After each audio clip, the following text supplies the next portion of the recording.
In a Yangon cafe, I meet Min Min. He's visiting from his home state of Rakhine, where he runs a monthly political magazine. It's a risky business. The 28-year-old shows me photos of a bombing attack on his house last year, which he says was due to his reporting in Rakhine. If we keep trying to investigate the truth about issues in Rakhine states, my life could be in danger. We reduced our coverage of stories about Muslims during the recent incidents in Mungdor. We had to be silent. We almost don't cover it because we have to be very careful. More than 500,000 Rohingya have fled Myanmar to Bangladesh since late August after a military campaign the United Nations has called ethnic cleansing.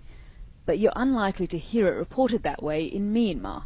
Whenever it comes to Rohingya issue, you are a traitor. This reporter, Wulkaw Aung, says he's been harassed online and even threatened in person for his reporting in Rakhine. He doesn't want to reveal his identity because he fears further public backlash. You feel more cramped and you feel trapped, as when you're writing the news before it's published.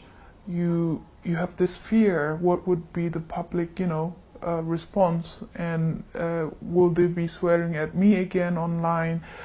These are affecting the journalist's work. Al Jazeera has spoken to about half a dozen journalists from Myanmar who also say they're facing some form of harassment, even death threats for not towing the government line on the Rohingya issue. And just to give you an example of what that narrative is, this is one of the country's daily best-selling newspapers, and it says that authorities are saying that they'll continue to fight what they're calling Islamic terrorism in Rakhine State.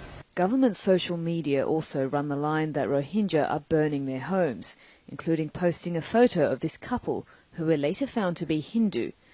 The burning of Rohingya homes was recently cited in a United Nations report as being part of a campaign to expel and prevent the return of Rohingya to Myanmar, but the government says it's false.